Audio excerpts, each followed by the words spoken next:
Welcome back to the Rounding Third Baseball Podcast. I'm Nick, joined by Harrison. How you doing tonight, Harrison? I'm good, Nick. Big week in baseball. Huge week. We got a big show today. Sean might be popping on here at some point when he's free. But yeah, big show today. We have a lot of free agent talk. We have some of our teams that we're gonna keep counting down. But leading off tonight, we have a double interview with the head coach of Bedford, New Hampshire, Billy Chapman, and single A player that plays for the Spokane Indians, Grant Lavigne. So we'll welcome them to the show. Welcome, guys. Thanks. Thank you for having us. Yeah, no problem. Thanks for being on.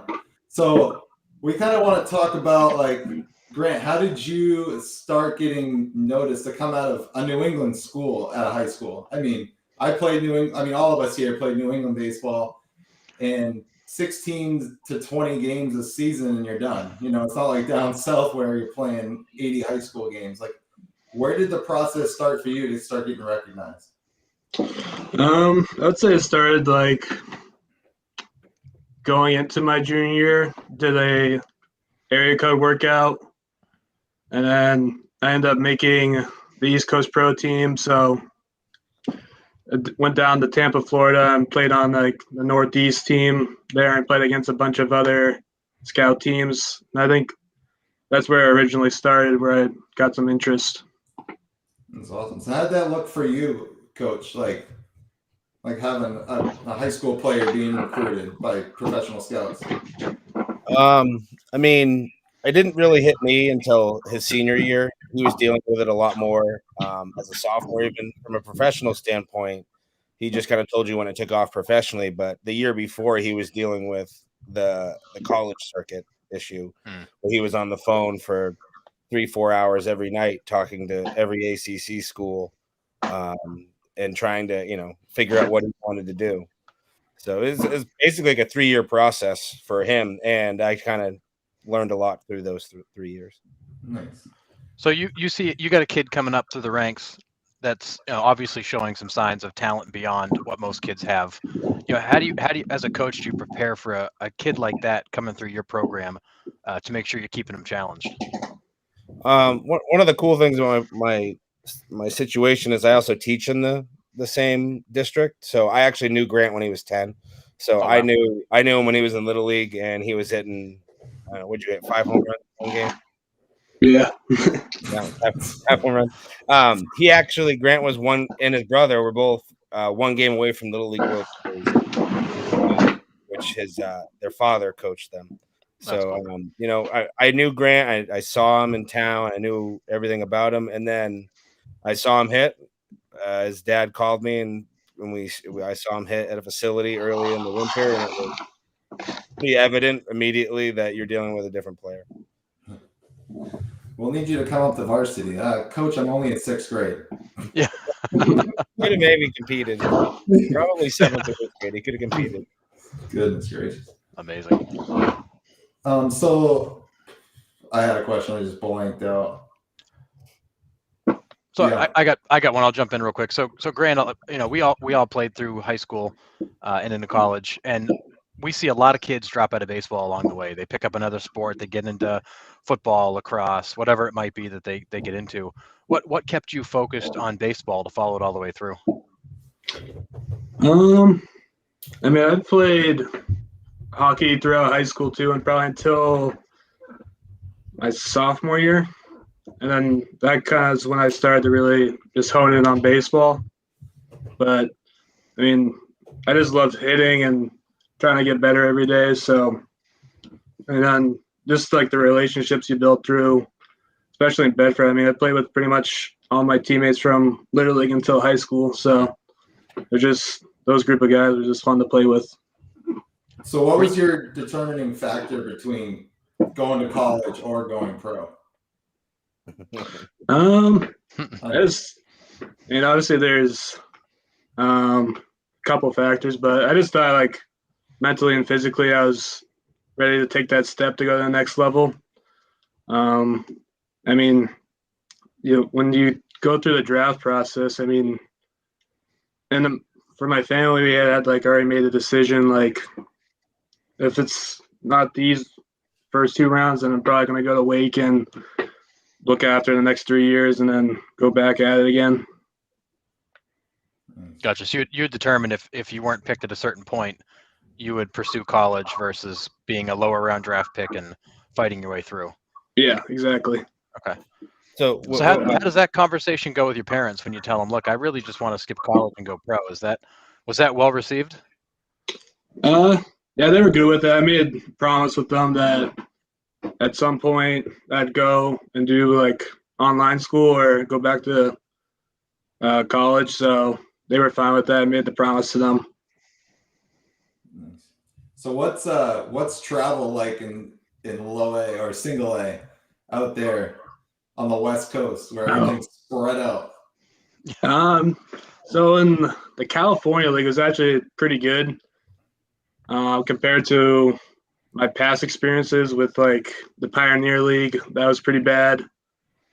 And then the Sally League wasn't that bad. I mean, there's a couple long ones, but the California League is all like 2-hour trips. I think the longest one was 5 hours.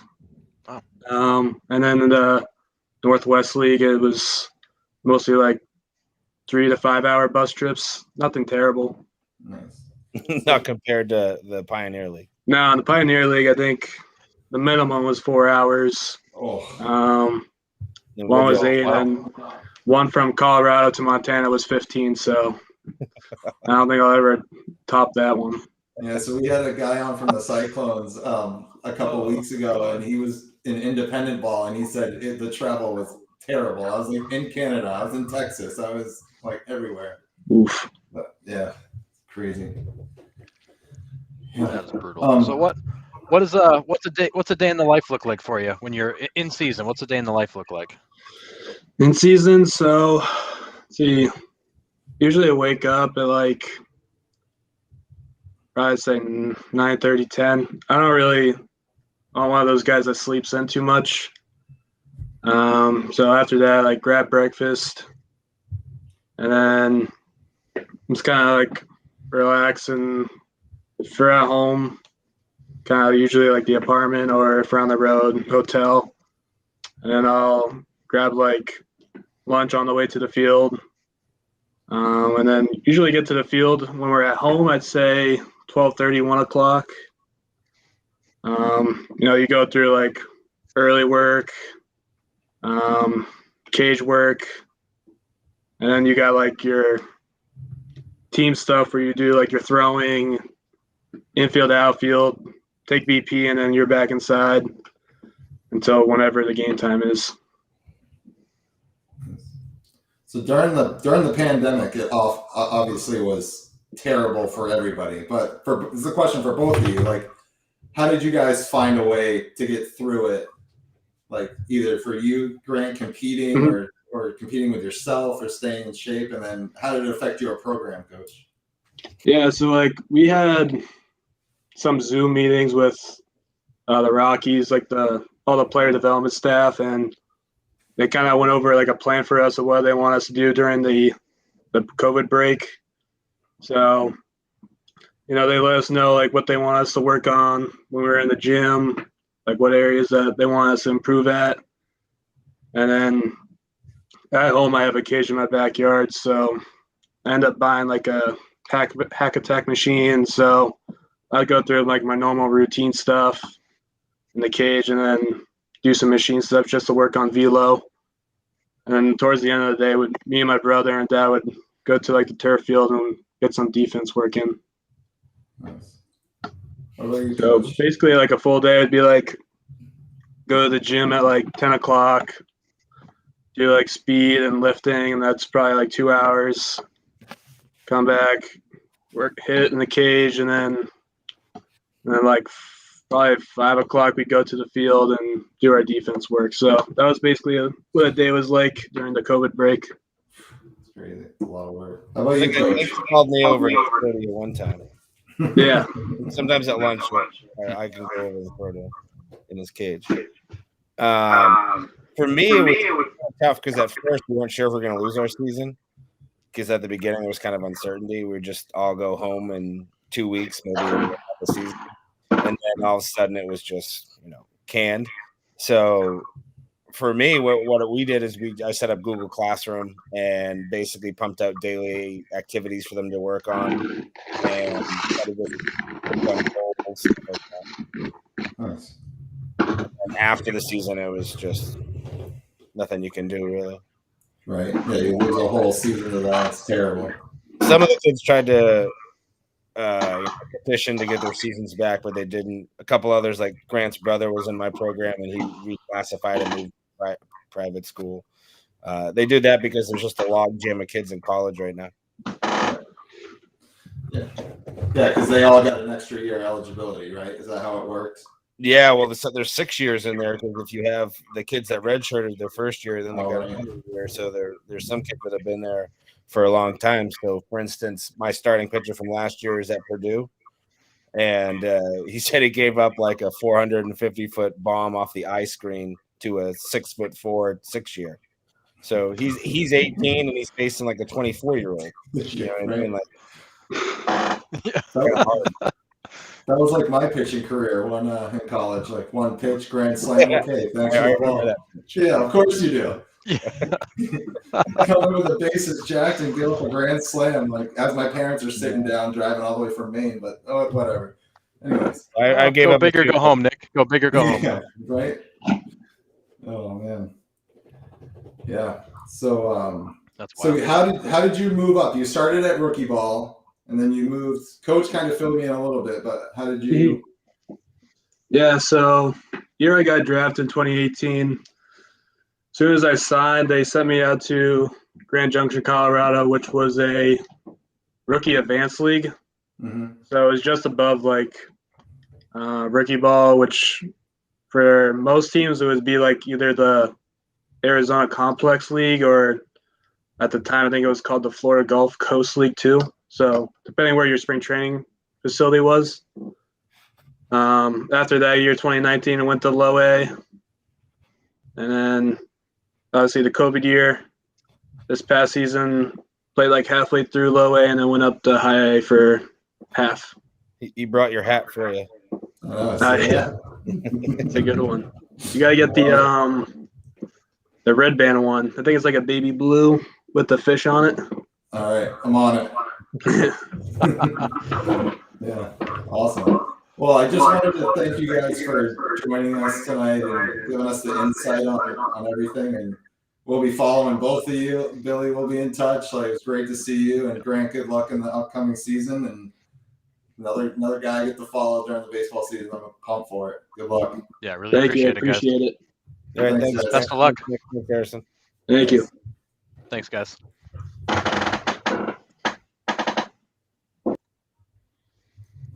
Awesome. That was cool. That's got to be amazing to be literally drafted, and then a few days later you sign, and then you just like disappear. You're just like gone. See ya. Yeah, and then you're off. You're off playing pro ball. I just can't imagine that, dude. Like sitting on my couch playing video games after I graduated and being like, "Hey, we're sending you to Colorado." I'm like, oh, okay, bye. Yeah. Okay. I'll just pack up my stuff and I'll see you guys out there. I'm 18. I'm totally cool just taking off on my own to go play pro ball with grown men. It's fun. Yeah. Crazy. And That's what amazing. Billy said too about like the log jam in college, I never even like thought about it being 6 years backed up. No. Like I knew they were giving the extra eligibility, but I didn't even think about the red shirt guys. Yeah, you're right. Because you've got an 18-year-old kid, going up against guys that are 23, 24. I mean, some of these guys have played, between 6 years of college and all the summer leagues. And I mean, these are guys that have, hundreds and hundreds of collegiate games under their belt, and you're playing in your first. Right. Oh man, it's crazy. It is crazy. It's so cool to hear stories of like New England kids finally getting some recognition. Like, yeah, like in our class, like you had to already be like the 1% of the 1% to even get a look.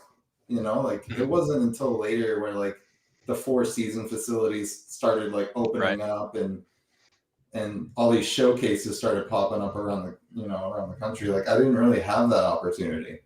And no, it was just starting when I was only a year or two behind you, and it was just starting then. And I remember doing a perfect game showcase at Hadlock Field my junior or senior year, and they filmed it and they created the scouting report and made recommendations for where you belong and skill wise, and actually, you could send it out to colleges, and it was really cool. But it was like in its infancy. Now these area code games and these what these guys do now is totally Right. different. Like it's literally gearing them up for that next level where we were just like out there playing 16 games a year, hoping somebody would take notice of the fact we were out there.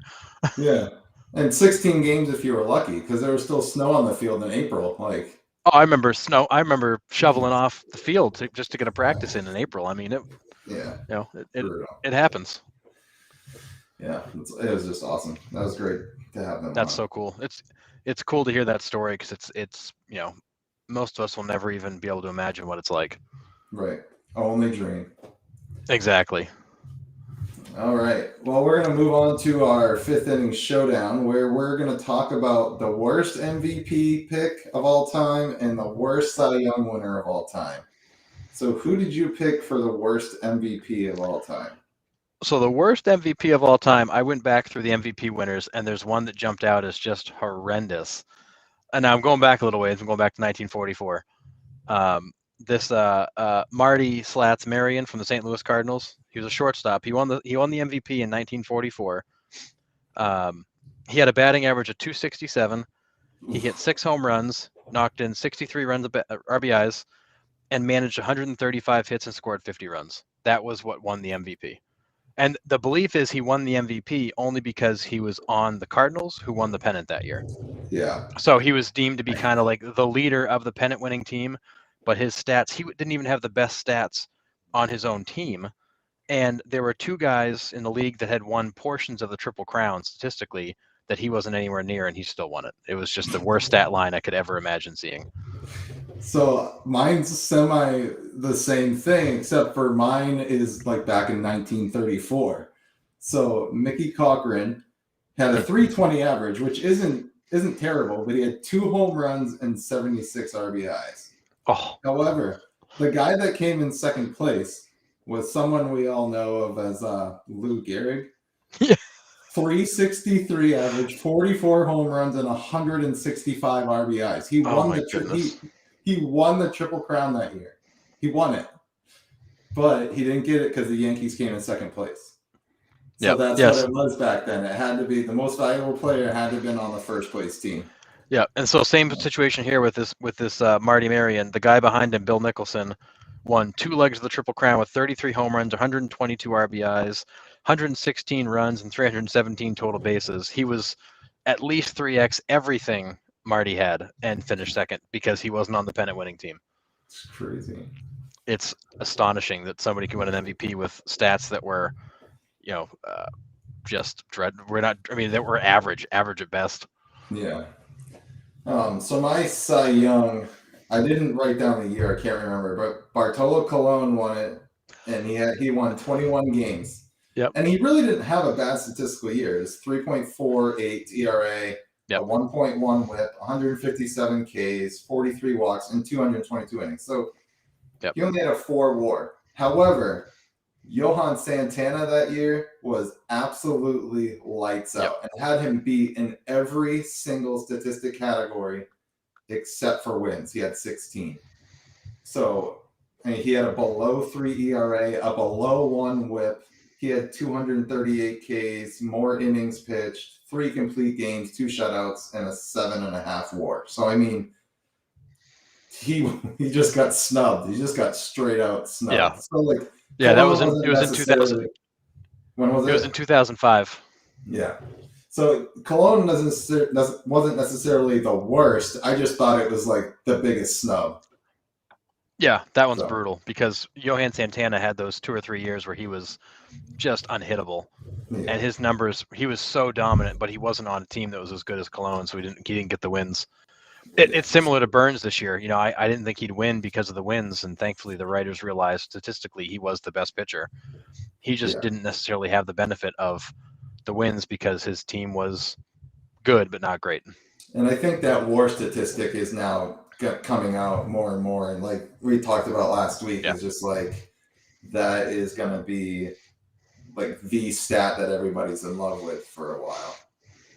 Yeah, it's so hard to lay all these stats side by side, because then you got to factor in what ballpark are they playing in, what division are they playing in, are they playing in games that mean anything, because if you're playing in Coors Field and your team is trash, teams are pitching to you because they're not worried about the rest of the team.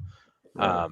But if you're in the AL East and playing in, against some top-notch competition in a tough ballpark, or it's just it's not level. So that WAR, I think, really does begin to flush out some of those nuances that really do impact the outcome of a season.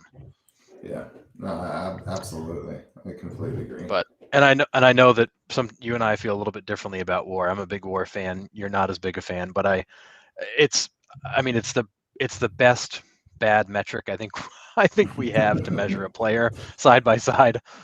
I mean, I just don't think it's necessarily a fair one, right? Because you're comparing them to other people Right. that's in the league, right? So if you have Mike Trout, who's the best center fielder in the game, arguably by far, right? Mm-hmm. So like he's up here, and number 2 is probably down here, where other positions 1 and 2 are here.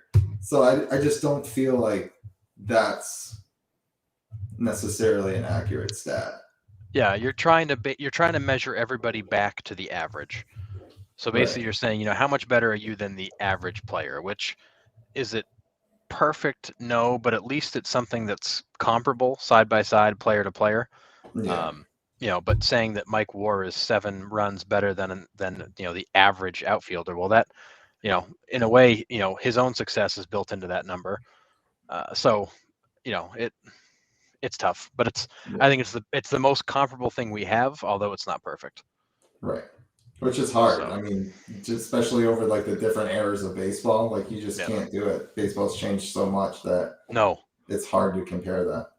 No, it's so hard to go back, and baseball's got the longest history too of any sport. So, you're going back into the late 1800s really to compare best players of all time, and the game has changed 10 times since then.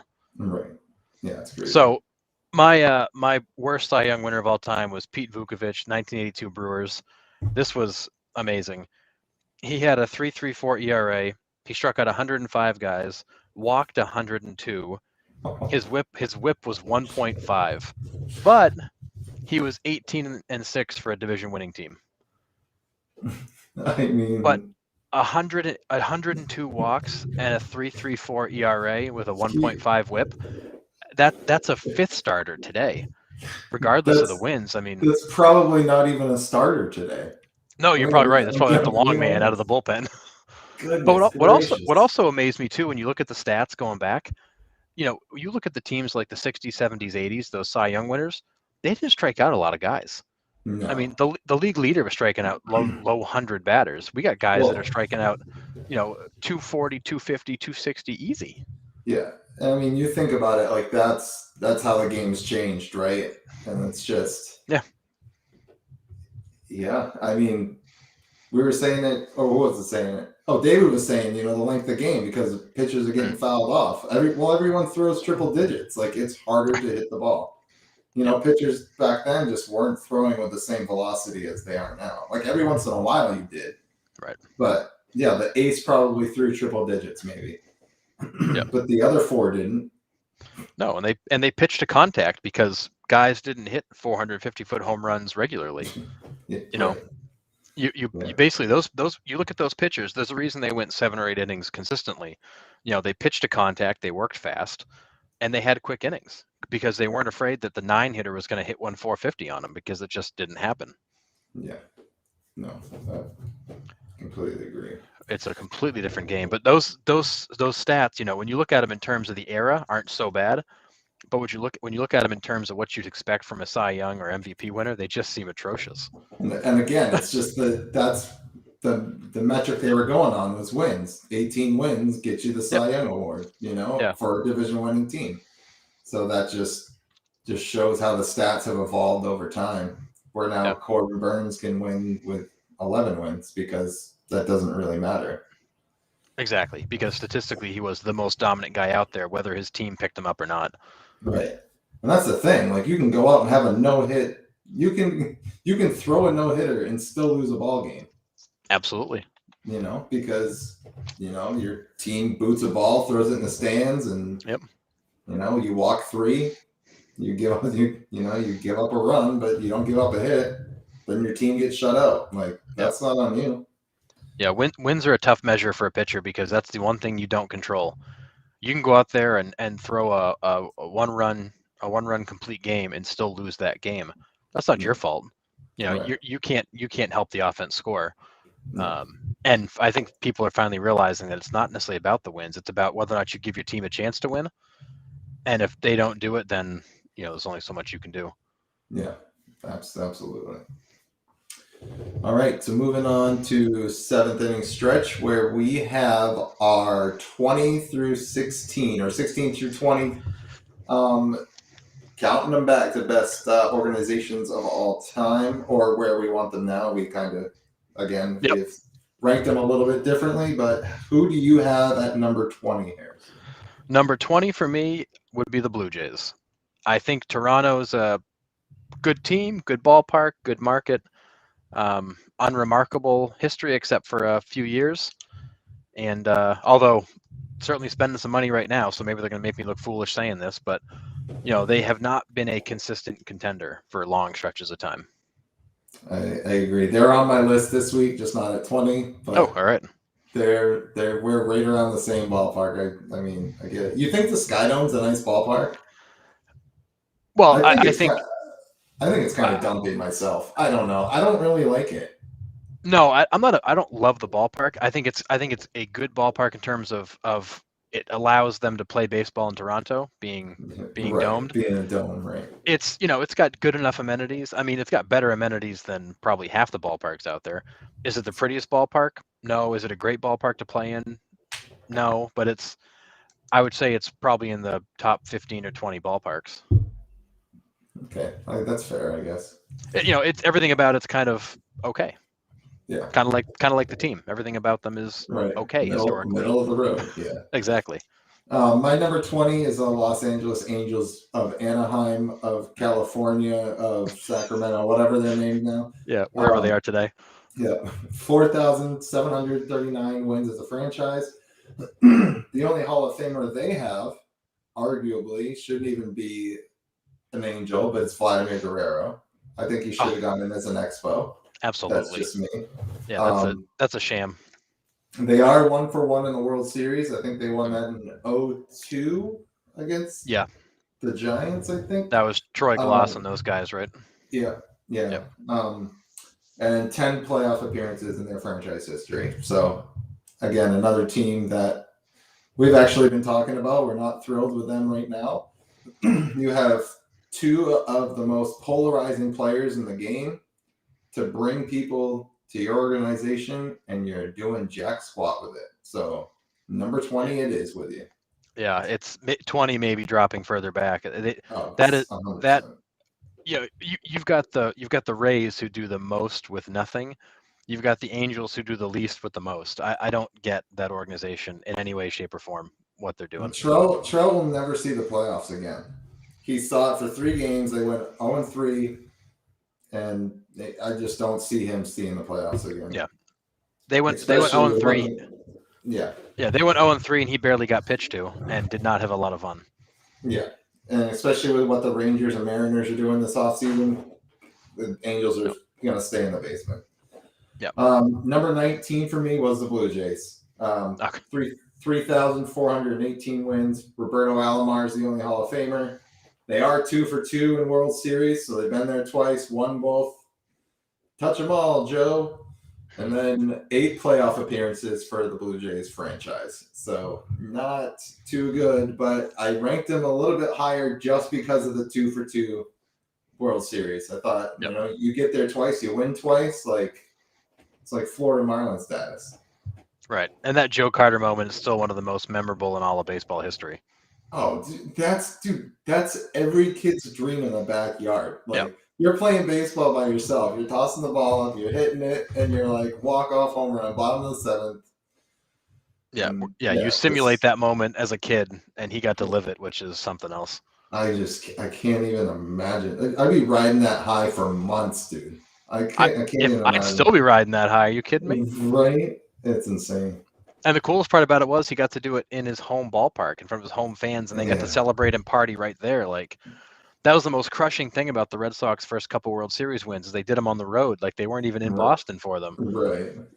It was like they won one in St. Louis, one in Denver. It's like, you guys aren't even close to home. Yeah, well, that's what happens when you sweep a National League team in 4 games both times. Right. I mean, we're not complaining about the sweep. It's like, but it would have been nice to win one of those early ones at home, so the party could have been in Boston. Imagine if 04 was in Boston, dude. They would have torn it to the ground. Goodness. It would have been so bad. You would have had all those cowboy up idiots from the team out there at the bars all night partying like rock stars. It would have been nuts. It would have been a week-long party. Yeah.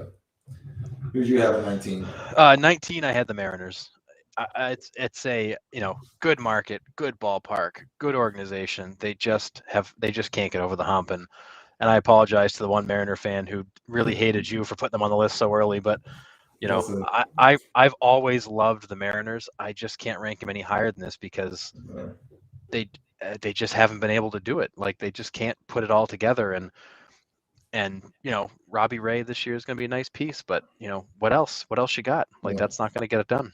And for the record, Stacey, I like the Mariners. I really do, but I just could not, for what they've had for talent there and for what little success they had, I had to put them that low. I had to put them at 30. I really didn't. She just gone. I was like, I really just can't put them higher than that. That's all. But, you're welcome, Stacey. I've always loved the Mariners, but I just can't do better than 19. And they they had all those years when you had Griffey and Edgar at their peak, and all those pieces around them, Olerud and Jay Buhner and all those guys, and they never surrounded them with enough talent. Vince Coleman, I think, was in there. Yeah, and Randy Johnson. I mean, Jamie Moyer out. I mean, you had all these guys out. They've been one of those organizations that's always been like one piece away. Like, they're that one piece away. I love them, but I can't rank them any higher than that. I gotcha. Who do you got for 18? 18, I got the Twins. You could Mariners Twins. I feel like they're like the same thing. New ballpark, or newer in the case of Safeco. It's not necessarily brand new anymore, but with the Twins, you got a new ballpark, you got an organization that's always done well developing players. You had so much consistency all those years with Gardenhire, and they're another team that's like always been one piece away, but it looked like they were turning the corner here the last couple of years, and they really just fell off last year. And and they're doing the right things. They're not quite there yet. But I do think overall that's a good organization that consistently year after year won't be irrelevant. They may not win, but they're always going to be around. Yeah, 100%. Again, they're on my list this week, but not at 18. I have the Mets. The Mets might kick me in the butt for this after all these signings, but we'll get to that later. 4,448 wins, only 2 Hall of Famers, Mike Piazza and Tom Seaver. Are you surprised that Doc Gooden's not a Hall of Famer? I am. How was that? I was looking at that the other day, and I was like, how? Like, he was so dominant for him. Was it just the amount of years he pitched? Yeah, I think it's because of the years he lost. I don't think when you look at his overall stats, they're as compelling as you'd hope. But he for a handful of years was so dominant. And then, but I look at him the same way I look at like Darryl Strawberry. Those guys came up together. They were absolutely lighting the world on fire, and then their personal lives imploded with drugs and everything else, and they lost a lot of good years. And then you look back, and on the balance of their career was not anything impressive, but they had some years that you'll just never forget. Yeah. 2 for 5 World Series.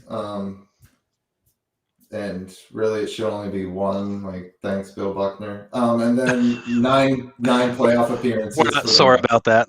No, not at all. But I'm glad, like, going back to the Bill Buckner thing, when he came out at Fenway and Fenway gave him that standing ovation, like, that was incredible. Yep. But, all right, that's enough being a homer for the Red Sox for a while. All right, so moving on to 17. That's where I put the Twins. Yeah. You want to talk Homer? I want a new ballpark next week, Harrison. All right. All right. Challenge accepted. Yeah. I got 17. I got the Minnesota Twins at 89-42 for wins. They have 4 Hall of Famers: Bert Blyleven, Rod Carew, Harmon Killebrew, and Kirby Puckett. So, Kirby Puckett, he generational kind of player. Yeah, absolutely. You just like it was him and remember Kent Herbeck, the huge first baseman. Yeah, Herbeck. That guy was awesome. They're 3 for 6 in World Series appearances and 17 playoff appearances. So I mean, not terrible, but they were also a couple of franchises before that too. I think they were the Senators at one point. Yep. They were the Seattle Pilots, I think. The Seattle Pilots moved to Minnesota, and then the Mariners branched off from that. So yeah, they're my 17. Okay. 17 for me, Diamondbacks. You know, good ballpark, good market. I mean, you think you'd attract more people to come play in Phoenix, but you know, they had that run with Johnson and Luis Gonzalez and Craig Counsell and those guys, and they won the World Series with Schilling. They, again, you know, that team that had developed quite a core, and then they kind of traded it all away. Goldschmidt and all those guys got dealt, and that team's rebuilding. Again, another team I kind of look in the same bucket as like the Twins and the Mariners. Not as much history as them, but you know, the kind of team that like every year is, you know, except they had a couple of really lean years, but for the most part, every year they're kind of bouncing around. They're not irrelevant. They did tear it all down a few years ago and started over, which probably wasn't a bad idea because they've got some really good young talent. But overall, another good organization, another kind of middle of the pack organization that if they can ever find that, you know, that missing piece, could make another run and be a contender. But it's a great market, great ballpark. Overall, a pretty good organization that has had some success in a short period of time. Yeah, definitely. Then 16 for you? 16 for me is the Indians. And I'm not going to call them the Guardians. I refuse to do that. They've always been the Cleveland Indians. Again, you know, another team that is, you know, always there. They had some lean years. They were, back in the 90s, they were one of the most dominant teams of that decade. It's a shame they have so little to show for it. But they've had so much talent come through there. You know, Manny Ramirez and Baerga and Alomar, and you can just keep going down the list of all these players that have come through there. And Jim Thome, another great, you know, all-around guy. Albert Bell. Well, some people don't like to talk about Albert Bell, but and I know Fernando Vina probably doesn't remember Albert Bell after the forearm into the head he took, but you know, but just, you know, good organization. They're kind of always in the hunt. I really like Terry Francona. I like what that organization has done, and I do think that they're you know, middle of the pack. Yeah. 16, I have the Baltimore Orioles. So this is where we're like a lot different, because right now, you know, are they one of our 3 franchises we've nicked out of the league? I don't know, but no, but they were on the borderline. They're on the border. So they have 8,796 wins as a franchise, which is up there. 6 Hall of Famers: Eddie Murray, Jim Palmer, Cal Ripken Jr., Brooks Robinson, Frank Robinson, and Earl Weaver. I mean, if you're going to have Hall of Famers, those are 6 Hall of Famers that are pretty legit. I mean, Eddie Murray's a 500 home run club. Cal Ripken Jr. with the streak. Brooks Robinson with most Gold Gloves. That's not a pitcher. I mean, crazy.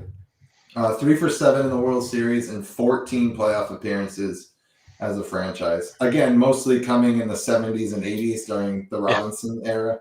But yeah, that's why I put them in the middle there, for more of the legacy part of it, as instead of, you know, right now. Yeah, what's disappointing with the Orioles is they do have a really proud and rich history, but you know, when we hit like Y2K, it's like the organization never restarted for the year 2000, and they've been completely irrelevant ever since then. And they're showing some signs of life, some guys they've developed, but you know, they've had huge misses with guys like Chris Davis, and it's it's painful. That organization basically develops and gives away, and one day maybe they'll figure it out. But Baltimore is such a cool city, and that the area on the ballpark is amazing in terms of the amenities and the activity, and it's a proud fan base that just hasn't had anything to cheer for in a long time. And unfortunately, like when I think of the Orioles and like my childhood growing up, I think of Rafael Palmeiro and Brady Anderson. I was just going to say Brady's random 50 home run season. Dude, Brady Anderson hit 2 home runs, and then the next year he comes out and hits like 54. And you're like, it's a little suspect, buddy. And he's bouncing him off the warehouse in right field, and you're like, this guy in BP could barely get over the fence, and now he's bouncing him off the warehouse. Speaking of bouncing off the warehouse, Ken Griffey Jr.'s home run derby ball that hit off the warehouse, dude. Amazing. Oh my goodness. Insane. Amazing. Yeah. So yeah, that's our 16 through 20. So we'll have our 15 through 10 next week, right? Yeah. 15 through 11. Yeah. 15 through 11, yeah. And based on our first 15, we're going to have some really interesting ones in the next 15. It's going to start getting a little bit different. I can already tell. I was kind of looking ahead, and I'm like, oh well, it will be fun. This will be good. All right, rounding third segment, our question of the week was, would you prefer to watch a pitcher's duel or a slugfest? And honestly, like, it wasn't even close. No, it wasn't. We got one person that said, I would rather watch it was Matt from the M&M podcast. He said, I would rather watch a pitcher's duel on TV, but a slugfest in person. And I kind of agree with that, dude. If I go to a game, I would love to just watch people just park it over the Monster or over the Ivy in Chicago, wherever. Like, I would love to just see that. I'll never forget this. My uncle took me to my first Red Sox game. It was against the Twins. The final score was 12-9, and there wasn't a single home run hit. Like, I was pissed. Oh, wow. Like, 12-9 and not a single home run was hit. Yeah, that's Talk about how the game's changed, right? But yeah, I mean, yeah. What do you think? What's your? Yeah, I'm a baseball purist through and through, and so I've always been a pitcher's duel kind of guy. I've been to games that are slugfests, and I don't enjoy watching the slugfest. I'm a pitcher's duel guy all the way, because the thing I love about baseball that a lot of other sports don't have is it's always that next pitch. Like, this could be the one. This is when it could happen. That's why I love playoff baseball. Because it's always like, okay, this, it's all about getting the batter set up, and then getting the first strike, getting the second strike, getting them to chase. It's that strategy of how you set the batter up, and it's always, you're one pitch away, one swing away from that game totally changing, and that to me is the most exciting part. Sitting there watching guys loft balls out of the ballpark it's fun. I mean, it's fun to watch guys hit bombs. I remember one of my first Red Sox games. I was sitting up in Hell's Kitchen on the left field line at Fenway, and watched Canseco hit a moonshot into the netting of the Monster. Just the most majestic, beautiful thing. This super high fly ball that just kind of splashes down into the net, and crowd goes crazy. And the home run it's a beautiful art form, but it is the edge of your seat. This next pitch could be the one that decides it. That's to me what makes baseball exciting and worth watching. So I had an assistant coach in high school for my basketball team, and he was at the 99 home run derby at the All-Star. Oh my goodness. Him and his buddy had the 2 seats where the Monster comes and ends the left field bleachers.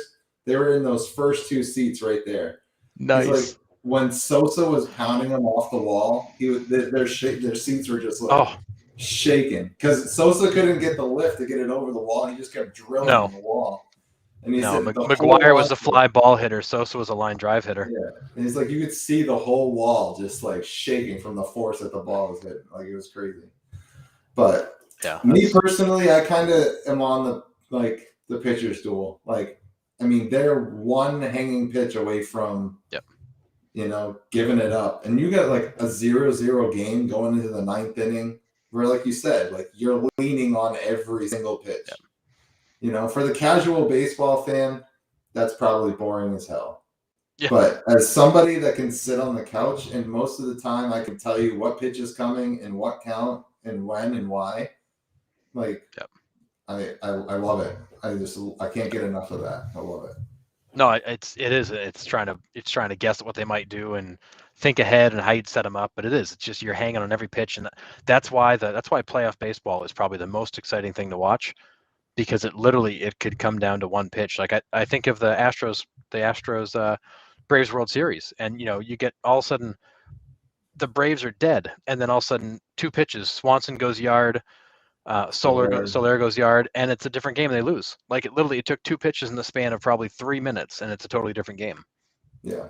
It's the anticipation of those moments that gets you. Yep, I 100% agree. All right. But I was definitely shocked that so many people went pitcher's duel. I never saw that coming. I didn't either. Like I could have sworn we would have had a couple of slugfests in there, but I mean, it is what it is. I mean, yeah. The people have spoken. They have spoken, and they like a pitcher's duel. So, yeah. Applause. That all right. We've got a lot of baseball purists in the audience. Yeah, love it. All right. Now here comes the fun part. It has been a crazy, crazy week. Like, my poor phone is about ready to just fall apart. Like, I've just got notification after notification about all these guys trying to sign before the lockout, I feel. Although I did hear that Chris Bryant is going to hold on until after the lockout, which is interesting to me. But so it sounds like all these guys are going to try to sign before December 1st. So tomorrow could also be another very busy day. So let's start with the New York Mets. Starling Marte signed for 4 years, $78 million. Max Scherzer, 37 years young, signs for 3 years, $130 million. $43 million a year. Get out of here. For that kind of money, I'll come out of retirement. Dude, I would be happy with league minimum, which is what, like $675? Like, goodness gracious, dude. $43 million a year for a 37-year-old pitcher. And then they also acquired Mark Canha from the A's and Eduardo Escobar from the Brewers, who went over at the trade deadline to the Brewers. But yeah, Eduardo Escobar and Mark Canha are going to be underrated signings, I think, also for the Mets. Yep. Those are great depth plays, Absolutely. What do you think? So what do we make of the Mets? I mean, are they just spending money because Cohen feels like he has to, or are they legitimately trying to assemble a winning team? So the thing is you still have Lindor, right? He's locked up for. They're locked up for a long time. Like Baez still might end up coming back. I've heard rumors. Yeah, because he's a free agent. Yep, I've heard rumors that Bryant's considering the Mets or the Mariners. I've heard both. As crazy as this is, I don't think they're done. Because Michael Conforto is also a free agent, so they could lose him. So that's another outfield spot they're going to have to fill. I mean, I've heard, the agents Cohen met with Freeman's agents too. But then what do you do with Pete Alonso? We've talked about that, but yeah, right. I don't think the Mets are done, which is nuts to me. But holy cow! Yeah, I look at what they're doing, and you've got a guy like Pete Alonso, you've got Javi Baez could come back, you got Lindor, you've now potentially got DeGrom and Scherzer as your 1-2. That's a legitimately difficult 1-2 punch, maybe one of the best in the league. Imagine an interleague series going in there. You have 2 games against the Mets, and you pull Scherzer and DeGrom. I mean, you're like, we're not even going to stop in New York. Just keep going.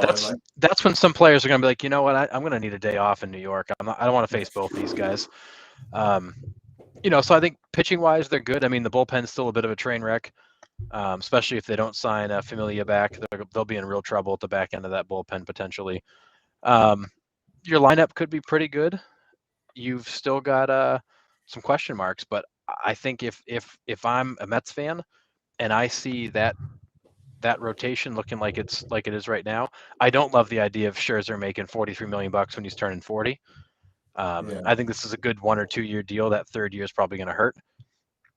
But I agree. if you're Steve Cohen and you want to win, you've got a team right now for the next year or two that could be very competitive. I mean, but the thing is like we don't know what Scherzer has left in the tank. Look at the No. playoffs this year. Like, yeah, again, like we've talked about Roberts not handling him the way he should have. Right. But he had dead arm. Like he wasn't injured. Yeah. He was No. just fatigued. He had arm fatigue. Like, guess what? Like that's what happens when you're 37. Like Right. you're gonna get fatigued. Like you're gonna have to, give him innings management early in the year. Like, so Yeah. like are the Mets gonna be in a position for Scherzer to sit on the sideline? You're paying this guy $43 million and you're gonna cut his innings back? Like, to me, that's not worth $43 million. Yeah. But I mean, like that's what it's going to cost to keep him away from everybody else. well, I think that's the problem is that just like any deal, Scherzer's probably worth $50 million next year, and maybe 30 the next, and 20 the year after. So you spread that deal around, and you don't feel so bad about paying $43 million in the third year because you feel like you got a discount in the first year or two. But I agree, Scherzer's kind of a question mark right now. The dead arm is concerning. I think Roberts did a terrible job managing that rotation and that bullpen. He is there's a reason the Dodgers keep getting all the way. They keep getting deep in the playoffs and have only closed the deal once. I think it's Roberts. It's not talent. Yeah. So I mean, I'd love to see Scherzer a full season under a good manager versus what he getting jerked around in LA like he did. But he's 37 years old. I mean, how many more pitches does that arm have? Yeah. Again, the max velocity guy, throws 97, 98 with a 93 mile an hour slider. Like, he reminds me of Schilling in the way he has been so healthy for so long and hasn't really, hasn't had the weird little ailments where he's missing these small periods of time constantly. But, he's one pitch away from, having something go and he doesn't come back. But yeah. I think for 2022, this is a very compelling Mets team. For 23 and 24, there's probably some question marks. I agree. All right, we'll move on to the Texas Rangers. Today, Corey Seager signs a 10-year, $325 million contract. Marcus Semien signed a 7-year, $175 million. And then they also got this starting pitcher from the Rockies, John Gray. I don't have the specs on that one. But those two guys in the middle of the infield that can both rake and will definitely not hurt you defensively. Does Kyle Seager sign and play third base for the Rangers now?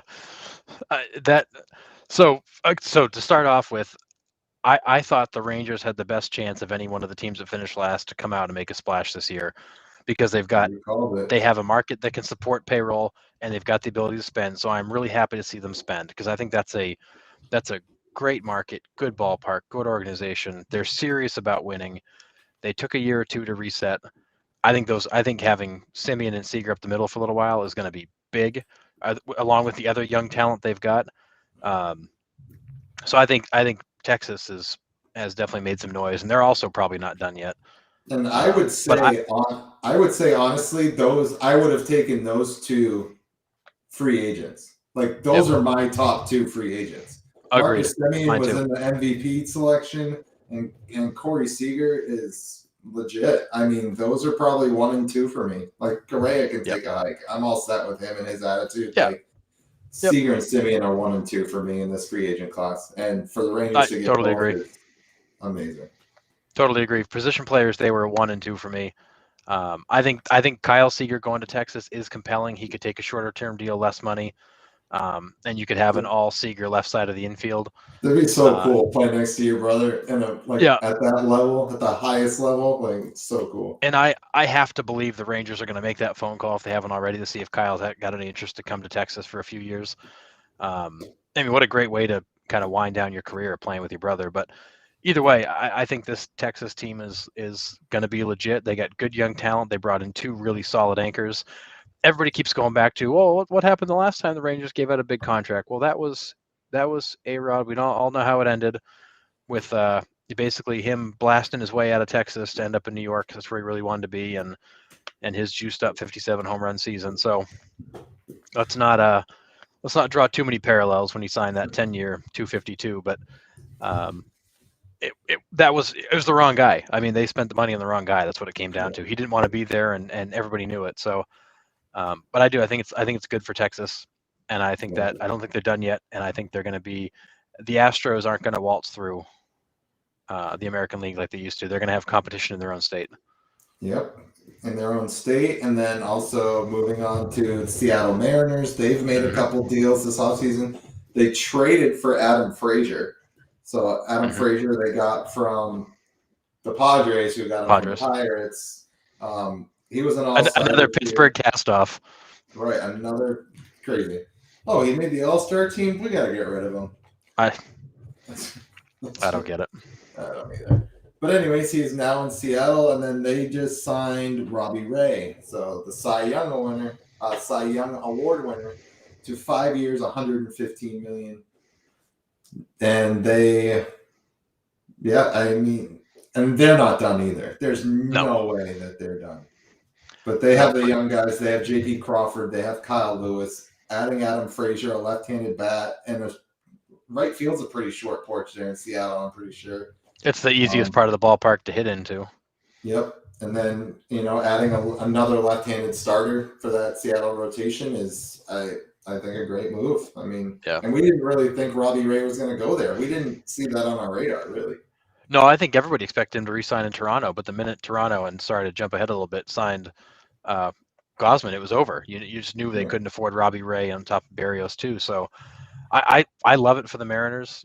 Again, I go back to our rankings. I've forever loved that team. I loved the uniforms. They were the 90s and all that. They're just such a cool organization. So, but I think you lose Seager, you replace him with Frazier. That's an upgrade.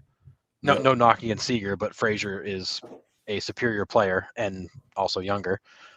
You add Robbie Ray to a rotation that's young and upcoming. I think that's you upgraded one position and added the Cy Young winner. I think the team only gets better than it was last year. Yeah, I agree. And then, like I said earlier, you keep the Angels in the basement. Where are the Angels going to go? The Angels are playing Syndergaard, and that's it. That's all they've done.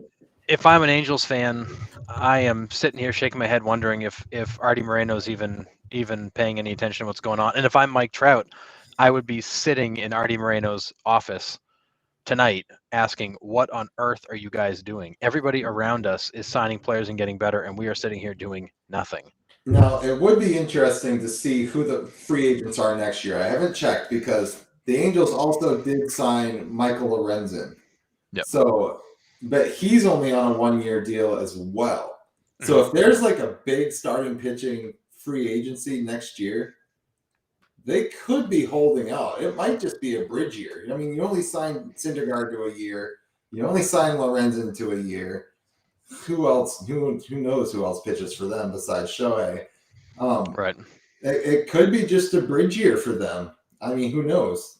That's me being, I think, very optimistic, very, very optimistic. But yeah, right now they're just making decisions where I'm just I don't understand what they're doing. You're now giving up another year of Mike Trout and Shohei Ohtani in their prime, and you're not trying to win. And like we said before, their offense is good. They have a good offense. Give them some pitching. That's right. That's and you only have another year or two with Ohtani, who's only making $8.5 million. That guy is going to become a free agent in a year or two and be making 30, and you won't be able to afford it. Yeah, you won't be able to re-sign him. So basically, you've got a 2-year window right now with Trout and Ohtani together. And by the way, Rendon's there somewhere, but he's kind of become Mr. Irrelevant. But you got these two guys for 2 more years together, and forget about the free agent class next year. If you're not doing something this year, you're letting 1 more year tick by, and at some point, the window's going to be closing and you won't have done anything with it. I don't understand how you go out and you give Trout that kind of money and you bring in Rendon and you bring in Otani and do these things and then stop and say, well, it's good enough. Let's see what happens, and just continue to light payroll money and time on fire without going the rest of the way and finishing this thing off. But if that team had some pitching, I mean, could you imagine? I mean, that offense, as you said, they score runs. That's not their problem. They just can't Yeah. stop the other team from scoring runs because they have absolutely nobody on their pitching staff. Yeah. They've got a AAA pitching staff. At best. And Right, honestly, at best, on a good day. I'm looking at the 22-23 free agents for starting pitching, and there's really not much out there. Chris Bassett, Trevor Bauer, probably not. Pitched his last MLB game. Very Mike likely. Clevenger is a shell of himself. He is not the same Mike Clevenger that he was in Cleveland. No. DeGrom can opt out, but he'll be 35. Nathan Eovaldi, love him, but I don't know. Fultonevich, Kyle Gibson, Sonny Gray, you got to do it now. There's nobody coming through. There's nobody. No. Yeah, but I think the problem for the Angels is that the good pitchers are already mostly gone already. Goodness gracious, that's a train wreck over there. I don't get it. I mean, Scherzer's off the board, Verlander's off the board. Clayton Kershaw is a shadow of himself. Robbie Ray's gone. I guess Stroman's still out there, right? He hasn't signed.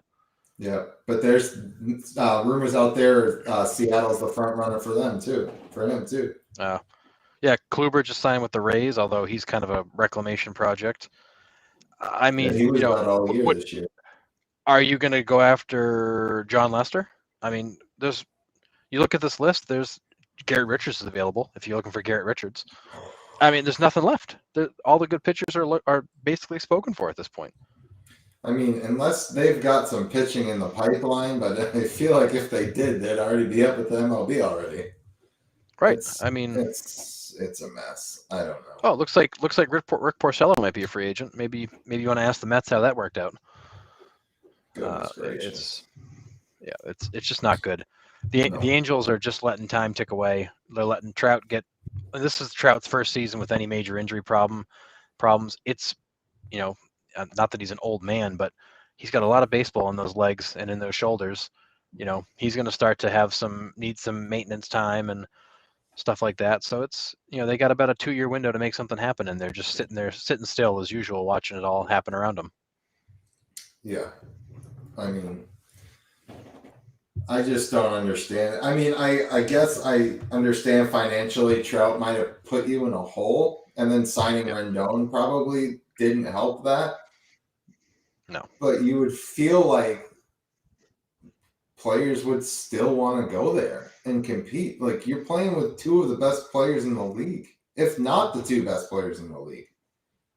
I don't understand how it's not a draw for any free agent to at least go to them and be like, hey, Scott Boras, can you go talk to the Angels for me, please? Seriously. I mean, what a great recruiting tool. Oh, by the way, hey, you can live here where it's 75 degrees every day all year. And, you're not in LA, so you're not dealing with that traffic. And Anaheim's pretty cool. And you got, Disneyland is here and all the theme parks are here. And we got this cool ballpark and, and you got all these benefits other than the fact you're living in California. But you got all these draws, perennial MVP and you can't get anybody who wants to go there, or you're just not calling. I can't believe if the Angels called down that list of free agents, somebody wouldn't have said, yeah, I'll take a look. I don't get it. I mean, I would have I would be flying Mike Trout all over the place to try to recruit these guys, just like LeBron did when he went out to LA. Yeah, these, and maybe that's not Trout's MO. Maybe he doesn't want to be out there politicking and recruiting, but man, I'd be doing something. If you want to win, you got to do it. If Mike Trout really wants to win, he's got to do something. He's he can't just sit back.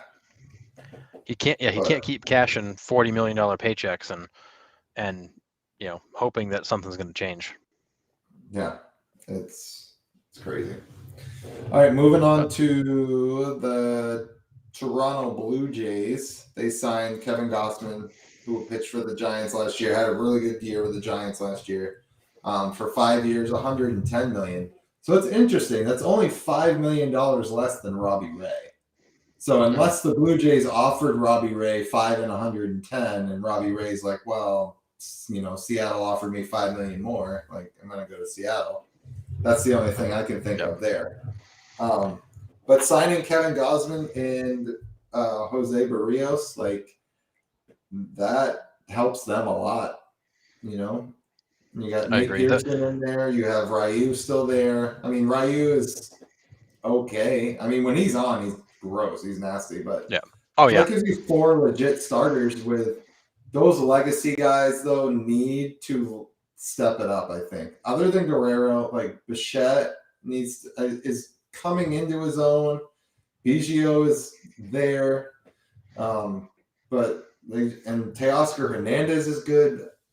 Toronto's there, but again, that whole AL East discussion, right? I mean, it's the hardest division in baseball, hands down. Yep, agreed. This is an interesting comment about DeGrom. He actually does have a player option in his contract. Yeah. So to your point with the free agent class, a guy like DeGrom could jump into it if they wanted to.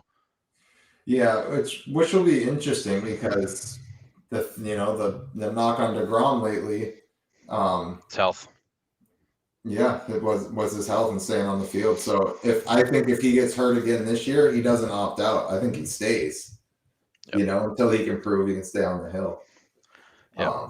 To go back to the Blue Jays though, so Gossman, do we believe that last year is who he is, or was it an anomaly? Because his career, like I remember when he was coming up with the Orioles, he was another one of those guys who had amazing stuff, but just couldn't get guys out. And then he just kind of like toiled around. Then he bounced around the Braves, the Reds, the Giants, and had a whole bunch of kind of mediocre seasons. And then last year was, lights out. But statistically, he's never shown the ability to pitch that well. Like that when you look at his career stat line, that year is the anomaly. I mean, So is that really who he is, or is it? See, I think like baseball is that weird game, right? Where like, say on the offensive side, like 1 through 9 hitting is contagious, and you're absolutely just raking all over the field, and you put up 17 runs, and then the next game you don't put up any runs, right? You just lay a big goose egg. I feel like that was like the Giants season in a nutshell, except for they never put up any goose eggs. Like they just rode that. They rode that whole. They were on fire the entire year. Yep. No one expected the Giants to finish ahead of the Dodgers, let alone put up 106 wins, was it? 107? Like, so I just feel like they got into a groove with all their pitchers going out and dominating every single game that like it got contagious over time, if that makes sense. I mean, it's not really statistical or anything, but like I just feel like they all rode that wave, and he benefited with $110 million contract. Like, yeah, I question if Toronto's going to get that same guy. I don't know if that's him. But I mean, Toronto's certainly making a bet that it is that's the guy they're going to get, and his stuff has always been good, and maybe with some maturity and some experience, or maybe a pitching coach got to him and he finally was able to put it all together. But the stuff is good. He reminds me of Nate Eovaldi in that way. He's got good stuff. It's just being able to consistently put it together. That was always Eovaldi's problem, and then he figured it out as he got older. Maybe Gossman's the same way. See, I think Gossman's first year in the AL East could be pretty rough. I agree. It's not the NL West, that's for sure. That's what I'm saying. Like, you're not going to get a night off. Like, no. I mean, the Orioles maybe, but they have some young hitters on that team that can put a hurting on you too in a heartbeat. But I mean, it's just like, oh man, I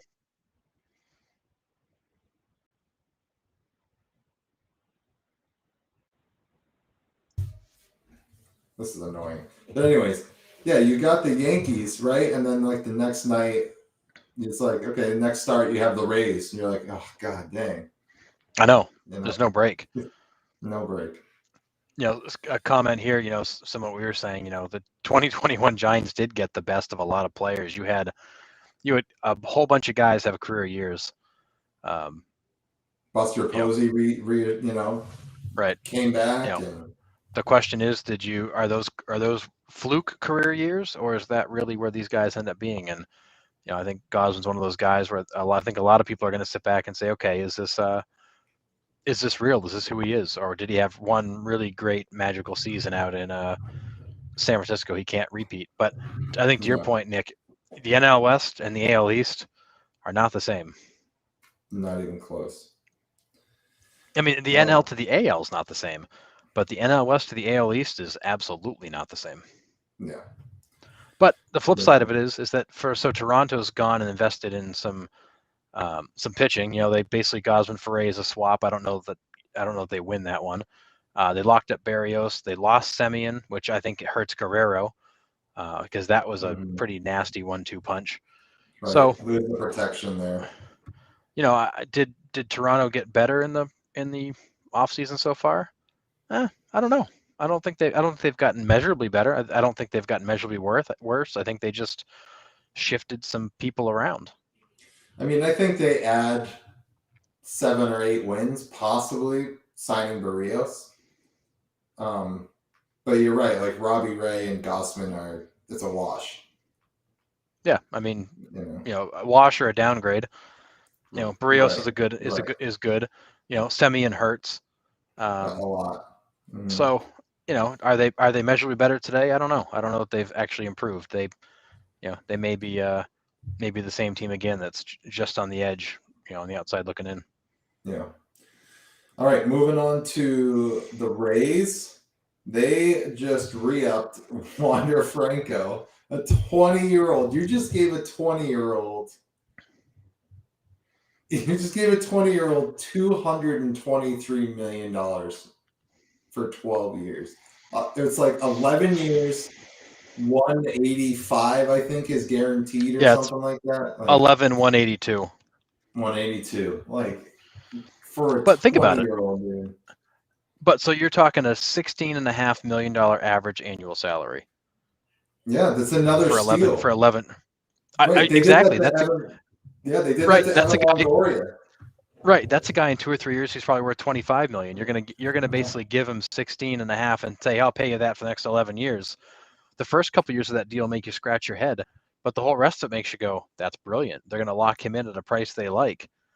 Yeah, and that's probably less than market for most of that contract. Oh, 100%. Then, like, what 20-year-old's going to turn down $223 million? No, nobody. Nobody. Like, you're 20. No way, man.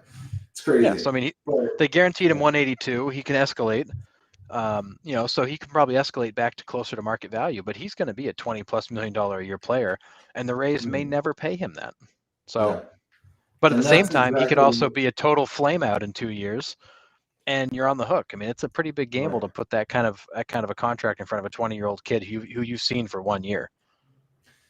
Yeah, I mean, that's exactly what they did to Evan Longoria. Like when he had the good years in Tampa, the Rays absolutely just, I mean, bent him over. Like I don't know how else to put it. Like, I mean, they got Evan Longoria for cheap and signed him up. It was like 13 years, I think, or something like that. And God, they robbed him bad. But the beauty of it is that contract and Wander Franco's contract will be very tradable down the road. Right. So if they ever want to switch gears and you can trade Wander Franco with 5 years and $90 million left in a contract that at market would be 5 years and like 150, that's teams are going to be willing to offer better picks to get an affordable contract. So I think it's a genius move for the Rays. It's ballsy, but very smart to lock a young guy up early for what will be below market value for most of that contract and a super tradable contract if you ever want to move on. Yeah, absolutely. I mean, I didn't even think about the trading part of it, but yeah, you're absolutely right. I mean, which team wouldn't do that? I mean, the other 29 teams would do that in a heartbeat. Yeah, even when the Rays spend they come off cheap. Yeah, like they do. I mean, they drop this massive contract, but you break it down and go, that's actually a great deal for the Rays. And Wander Franco is getting hosed and doesn't even know it because he's getting money early. He's not going to make he's not going to make the rookie deal for the next 2 years. Yeah. He's going to make real money now. So to him, over the life cycle of that contract, it probably is a pretty good deal for Wander Franco, but it's by the end of it, it's going to be way below market. Yeah. Then they also signed Corey Kluber, which, I mean, it is what it is. Corey Kluber throws a no-hitter, then goes away for the season because he needed Tommy John.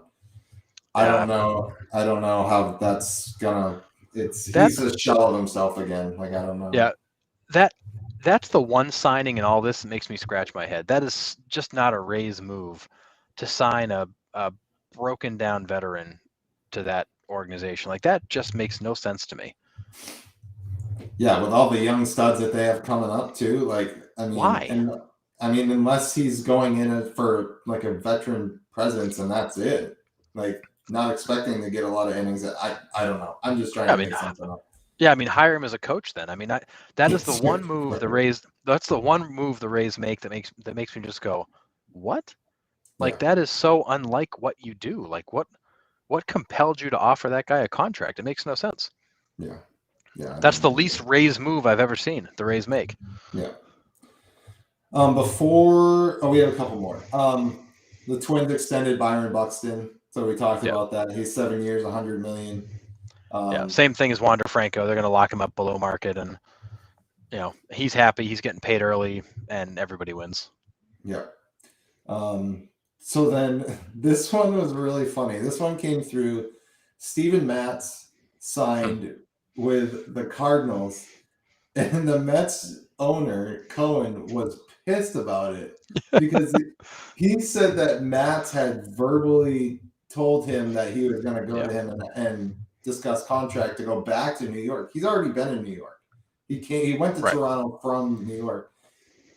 And Cohen legit came out and just blasted Steven Matz for not going to him and just signing with St. Louis for $4 and $44.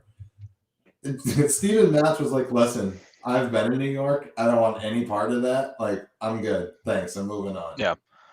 Well, and what's weird is that Cohen then pushed it even farther and went after the agent, saying it was unprofessional behavior and he's never seen anything like it in his life, and they lied. And at the end of the day, Steven Matz was like, I wasn't going there, and I don't know why there's any indication I would.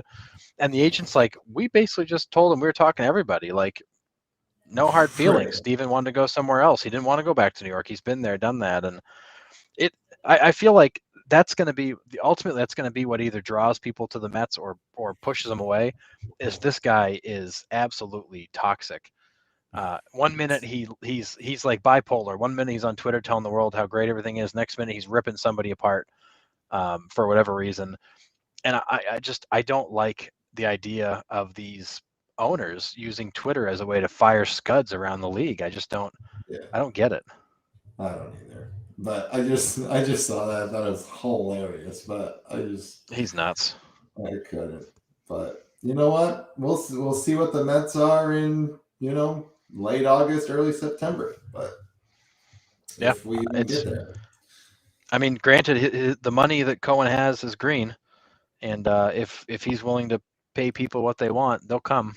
But I think that I wouldn't be shocked if a guy like Javi Baez has no interest in coming back after spending time there and seeing how kind of messed up that place is. But I think if they can build a decent team and the fans are happy, I think a guy like Cohen kind of just exists in happiness and there's no problems. But when things aren't good, he's gonna be the kind of guy blowing people up on Twitter because he's the owner of the club. Right. All right, let's get to the Sox, our last one. They signed Michael Wacha for 1 year, $7 million. Also, just to throw in there are rumors floating around that Jeurys Familia might end up signing with the Sox at some point. I would love that in the back end of that bullpen, just one more arm, And I mean, is he the same reliever he was, a few years ago? Probably not, but no. I mean, again, he's still got to be better than, Ryan Brazier. Like, I'm not high on that guy. I'm sorry. Well, but no, I mean, Brazier serves a purpose. He's a situational guy, but Barnes, is he done? Like what?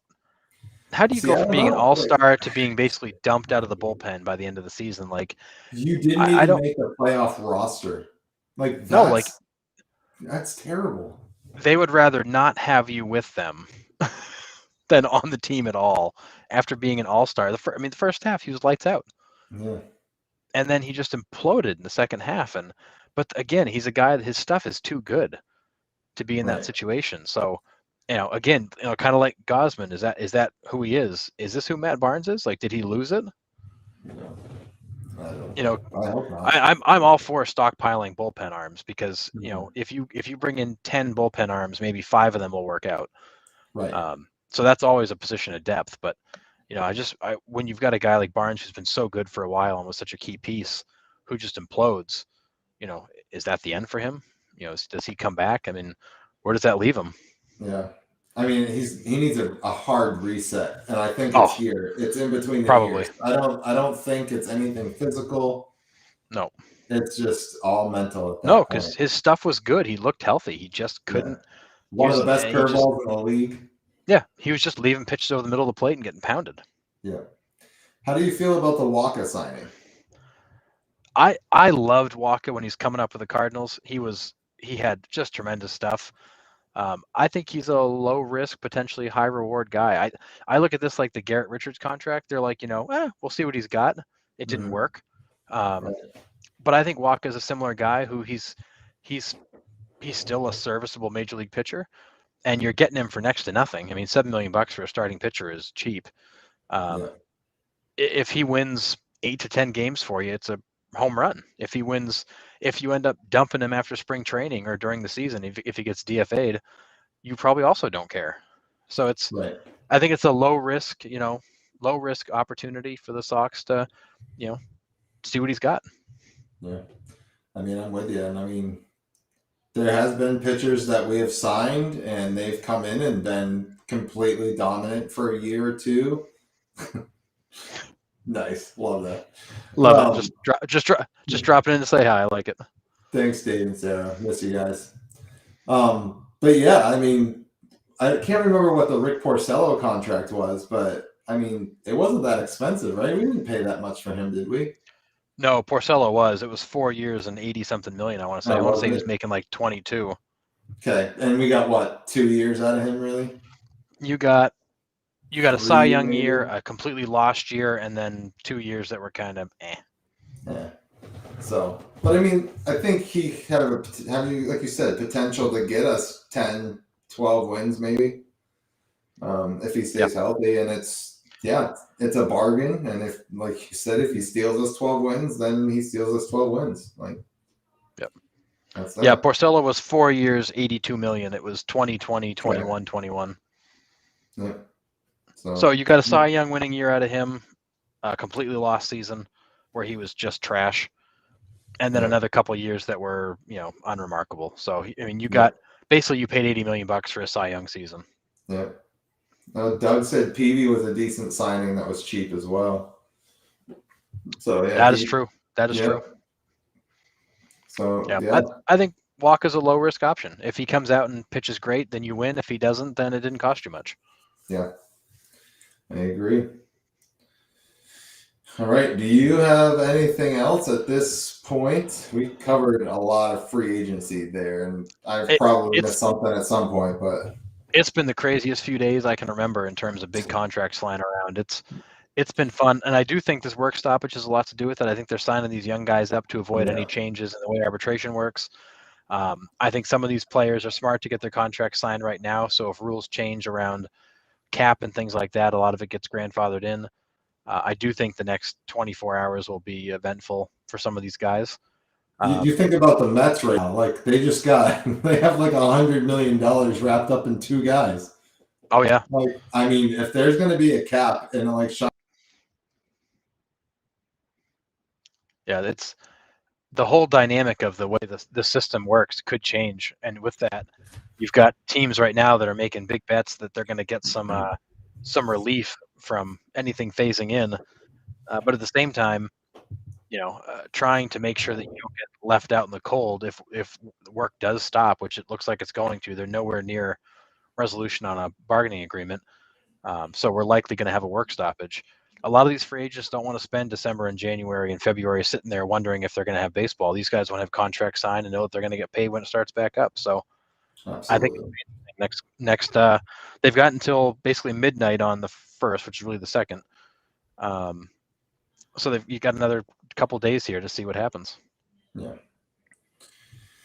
All right. Well, I'm sure